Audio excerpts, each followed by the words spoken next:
वालेकुम व्यूअर्स, कैसे हैं आप लोग? सब ठीक हैं। आज मैं बेसिक हेयर कलर कोर्स की वीडियो नंबर 6 के साथ सारा कबीर आप लोगों के सामने।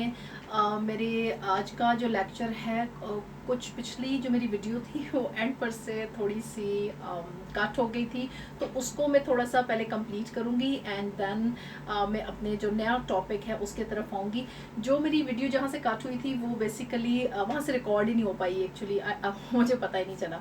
तो बहरहाल मैं उसको करती हूँ जो सिंथेटिक पिगमेंट्स के हवाले से था कि सिंथेटिक पिगमेंट्स कौन से होते हैं। अच्छा, एक और चीज़, मेरे पास एक सवाल बहुत आ रहा है कि मैं कौन सी अपनी टेक्स्ट बुक से आप लोगों को लेक्चर करवा रही हूँ। तो मैंने आज वो अपनी बुक अपने सामने रखी है। एंड पे मैं इंशाल्लाह आपको दिखाती हूँ क्योंकि so much things on at. मैंने आज शेड कार्ड भी आप लोगों को दिखाना है, तो इस वजह से बहुत सारी चीज़ें यहाँ पे पाइल अप हुई हुई हैं। अच्छा, ये है कि मेरा जो पिछला वो था वो सिंथेटिक पिगमेंट के हवाले से मैंने आप लोगों को बता रही थी कि सिंथेटिक पिगमेंट्स कितनी टाइप के होते हैं। सिंथेटिक पिगमेंट्स जो हैं इसमें दो टाइप्स आती हैं, परमानेंट कलर्स और टेम्पररी कलर्स। परमानेंट कलर्स तो मैंने आप लोगों को बता दिए थे कि इसमें कौन कौन से परमानेंट कलर्स हैं। और दूसरी टाइप होती है टेम्पररी कलर्स।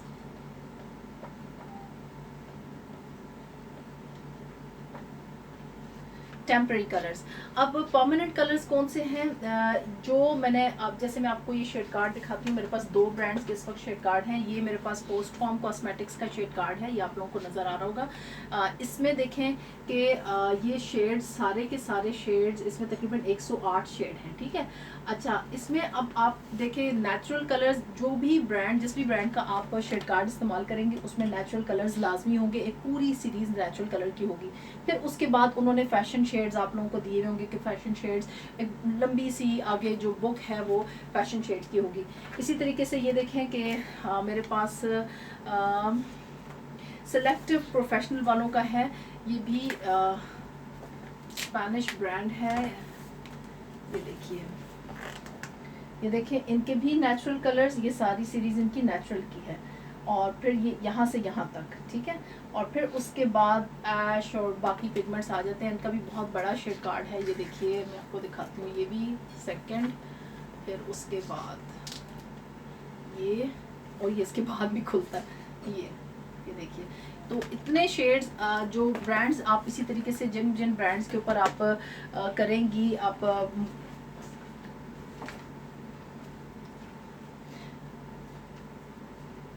इसी तरीके से बहुत सारे जो ब्रांड्स हैं, इंटरनेशनल ब्रांड्स हैं, वो बहुत सारे शेड्स देती हैं और वो सिंथेटिक कलर्स होते हैं। और उसमें अगर हाइड्रोजन पेरोक्साइड उसके साथ मिक्स हो रहा है, डाई के अंदर अमोनिया मौजूद होता है, और अगर हाइड्रोजन पेरोक्साइड उसके साथ मिक्स हो रहा है तो वो सिंथेटिक डाई है।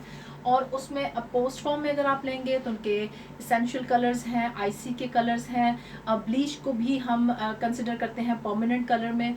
और इसी तरीके से आपके पास डायरेक्ट लिफ्टिंग के कलर्स आ जाते हैं। तो these all are synthetic colours.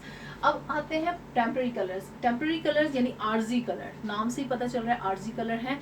और आरजी कलर्स कौन से होते हैं कि जो आपने लगाया और वॉश किया और उसके बाद वो उतर गए। अब वो कौन से कलर्स हैं? इसमें हेयर मस्कारा आ जाता है, आपकी हेयर चॉक्स आ जाती हैं, फिर कुछ ऐसे शेड्स हैं जो आते हैं, आपने उस वक्त लगाया, कलर मूव्स आ गए और स्प्रे की फॉर्म में आते हैं। तो ये सारे टेम्पररी कलर्स हैं और जो जब आप उनको वॉश करते हैं तो वो उतर जाते हैं। तो ये सिंथेटिक पिगमेंट्स में परमानेंट कलर्स और टेम्पररी कलर्स आते हैं। ये हमारी जो मेरी पिछला लेक्चर जो रह गया था उसमें ये बात मैं बता रही थी, तो वहाँ से मेरी वीडियो एंड हो गई थी। अब हम चलते हैं अगले अपने टॉपिक की तरफ, जो आज का मेरा टॉपिक है। जी, मेरा आज का टॉपिक है क्लाइंट कंसल्टेशन। क्लाइंट कंसल्टेशन क्या होती है और ये क्यों ज़रूरी है? देखें, क्लाइंट, जब आपके पास से क्लाइंट आपके सैलून में एंटर होता है उस वक्त उसके माइंड में बहुत एक्सपेक्टेशंस होती हैं कि मैं जब जाऊंगी तो मेरा जो मेरी हेयर ड्रेसर है वो मेरी हर बात को समझ लेगी और जो मैं उसको बताना चाह रही हूँ और एंड रिज़ल्ट वो मुझे वैसा ही देगी। तो सबसे इम्पॉर्टेंट चीज़, आप लोग जब आपके क्लाइंट आपके सैलून में एंटर होता है तो आपकी जो डाई करने से भी पहले क्लाइंट कंसल्टेशन ज़रूरी होती है। उसमें आपका जो बोलने की यानी आपकी जो स्पीच है वो पावर से ज़्यादा इस्तेमाल होती है लिसनिंग पावर। यानी आपने उसको कितने अच्छे तरीके से क्लाइंट को सुना और फिर उसके बाद समझा, और उसके बाद आपकी स्पीच पावर है कि आपने उसको कितने अच्छे तरीके से कन्विंस कर लिया। अब जो मेरी पिछली क्वेश्चन आंसर्स की वीडियो थी उसमें, और इसके अलावा भी मुझे बहुत सारे लोग ये सवाल करते हैं कि हम जो क्लाइंट हमसे डिमांड करता है sometimes it's very hard to get that result, क्योंकि हम ला नहीं सकते और ब्लीच का प्रोसेस क्लाइंट कराना नहीं चाहता। तो ये क्या रीज़न है? देखें, जब आपके पास क्लाइंट आपके सैलून में एंटर हुआ, आप अपने माइंड में ये रखें कि you will be very fair. आप अपने क्लाइंट को क्लियरली बताएंगी उसकी बात सुनने के बाद कि क्या पॉसिबिलिटी है या नहीं है। क्लाइंट कंसल्टेशन में सबसे पहला जब आपने क्लाइंट से पूछा, आप उसको बिठाएं और उसके बाद आप उसको फेस टू फेस, ये कॉस्मेटोलॉजी में client consultation it's very important thing. चाहे आप स्किन का काम कर रही हैं या हेयर का काम कर रही हैं, आपका और क्लाइंट का जो सेटिंग लेवल है वो एक हो। यानी आप ऊपर बैठी हैं, क्लाइंट नीचे होकर बैठी है, या आप नीचे लेवल पे हैं और क्लाइंट ऊपर लेवल पे है, तो ऐसा नहीं है। या फिर आप इतनी दूर बैठी और दूर से आप बात कर रही हैं, नो, आप क्लाइंट के साथ बैठें या क्लाइंट के सामने बैठें और आमने सामने आई कांटेक्ट आपका हो, और आप क्लाइंट से उसको अपने कॉन्फिडेंस में लेके सबसे पहले आप उससे पूछें कि वो करवाना क्या चाहती है। अमूमन आप आती हैं क्लाइंट, आपने शेड कार्ड खोला, वो क्लाइंट कहती है मैंने ये शेड पसंद किया, और उसने कहा जी आप कहती हैं कि ओके ठीक है ये आपके सर पे हो जाएगा, एक दो सवाल किए और दैट्स इट।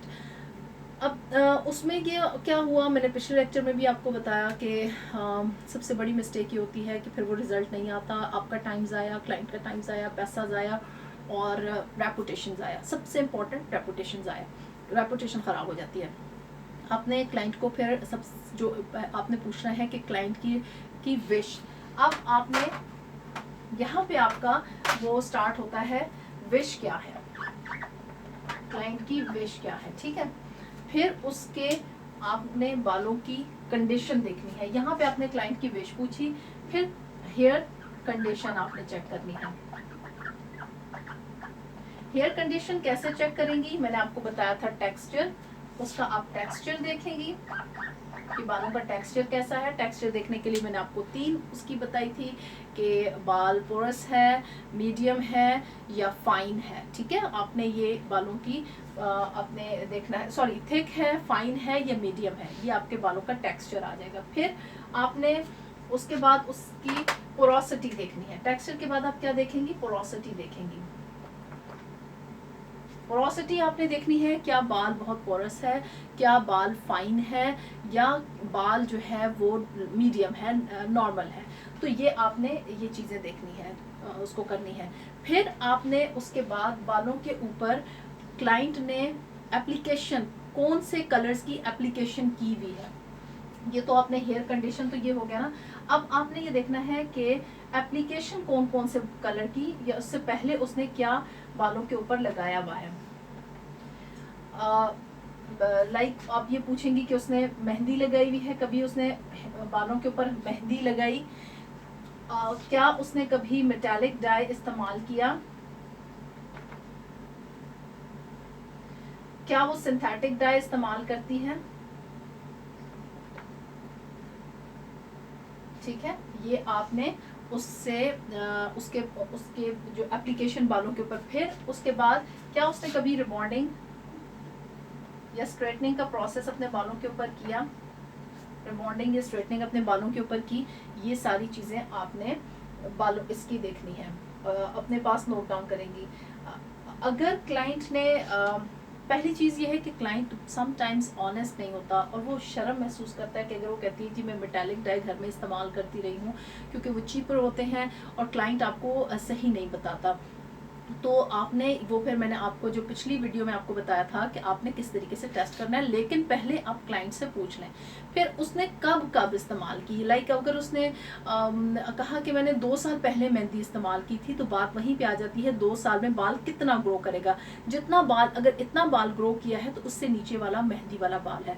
अगर उसने मेटालिक डाई 2 साल पहले किया था तो इतना बाल अगर ग्रो किया, यहाँ से लेकर यहाँ तक उसका नेचुरल है, और उसके नीचे वाला जो है वो उसका ट्रीटेड हेयर है।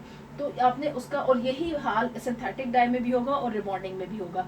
फिर उसके बाद आपने बालों की, जो मैंने जहाँ पे पोरोसिटी की बात की है, आपने बालों की इलास्टिसिटी भी चेक करनी है। आप उसको बाल को खींच के देखेंगी, जो मैंने इलास्टिसिटी का मेथड बताया था कि बाल में कितना दम है कि वो कलर का या केमिकल का प्रोसेस या ब्लीच कर रही है उस प्रोसेस को बर्दाश्त कर सकेगा। तो ये क्लाइंट कंसल्टेशन, आप एक अपना फॉर्म बना लें और उसमें फिर आप फॉर्म के अंदर उसको फिल करें। फिल करने के बाद आप क्लाइंट को दिखाइए कि देखें ये बातें आपने मुझे बताई हैं, आप इससे एग्री करती हैं। अब बाहर तो ऐसे क्लाइंट कंसल्टेशन फॉर्म्स के नीचे साइन करवाए जाते हैं, ताकि क्लाइंट कल को ये ना कहे कि मैंने ये बताया था और आपने मुझे ये किया। आप बिल्कुल क्लियरली उस क्लाइंट को बताएं कि ये। फिर उसके बाद आपने स्ट्रैंड टेस्ट करना है, यानी उसकी बाल की लट लेके टेस्ट करना है।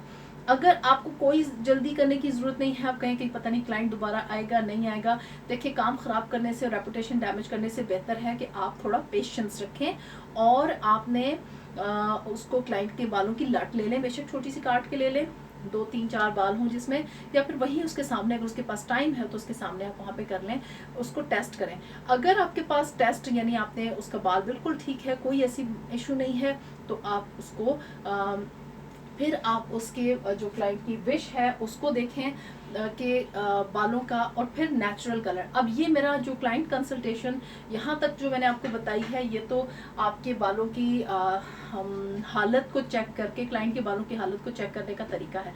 लेकिन अब हम रिजल्ट लाने के लिए, कि आप रिजल्ट लाने के लिए क्लाइंट से किस हद तक प्रॉमिस कर सकती हैं, वो मैं अब आपको जब मैं आपसे कलर का डिस्कशन करूंगी, कलर थ्योरी पढ़ाऊंगी, कलर का डिस्कस करेंगे, हम शेड कार्ड को पढ़ेंगे, तो उस वक्त मैं आपको बताऊंगी कि क्या आपको क्लाइंट की जो उसकी ख्वाहिश है उसके हिसाब से आपको प्रॉमिस रिजल्ट लाने का करना चाहिए या नहीं करना चाहिए, या फैक्ट्स बता के आप क्लाइंट को बता दें कि हम ये कर सकते हैं और ये नहीं कर सकते। जी, क्लाइंट कंसल्टेशन फॉर्म की इंपॉर्टेंस मैंने आपको बता दी, और जो मैंने आपको शुरू में प्रॉमिस किया था, मैं अपनी टेक्स्ट बुक दिखाऊंगी। तो मेरी टेक्स्ट बुक ये रही, मेरी टेक्स्ट बुक ये है, टेक्स्ट बुक जिससे मैं आप लोगों को अपना कोर्स करवा रही हूँ। और हम लोग अभी हेयर के चैप्टर पे हैं, थोड़ी काफ़ी पुरानी हो गई है मेरी बुक, काफ़ी यूज़ की है, और इसमें इंशाल्लाह बहुत जल्द आप लोग जब इसके बहुत सारे चैप्टर्स आप पढ़ लेंगे हेयर से रिलेटेड, तो मुझे पूरी उम्मीद है कि आप लोग बहुत अच्छे तरीके से हेयर को समझेंगे भी और अपना काम बहुत बेहतर तरीके से कर सकेंगे। और मुझे यकीन है कि जब ये कोर्स ख़त्म होगा तो आप लोगों को बहुत कॉन्फिडेंस हो जाएगा हेयर कलरिंग के ऊपर। तो इंशाल्लाह नेक्स्ट वीडियो के साथ जो मैं कोशिश करूँगी कि हम कलर थ्योरी स्टार्ट कर लें, लेकिन मैं पहले चेक करूँगी कि आप लोगों ने क्या सारी चीज़ें जो हेयर से मुतल्लिक है, जो बेसिक जितनी भी इंफॉर्मेशन आप लोगों को होनी चाहिए वो मिल गई है, तो फिर मैं कलर थ्योरी को स्टार्ट कर दूँगी। अगर कोई चीज़ रह जाती है तो इंशाल्लाह मैं अपने नेक्स्ट लेक्चर में आप लोगों को फिर उसमें कलर एक्सप्लेन करूँगी, और फिर इंशाल्लाह हम कलर थ्योरी की तरफ मूव कर जाएंगे। तो टिल देन, अल्लाह हाफिज़।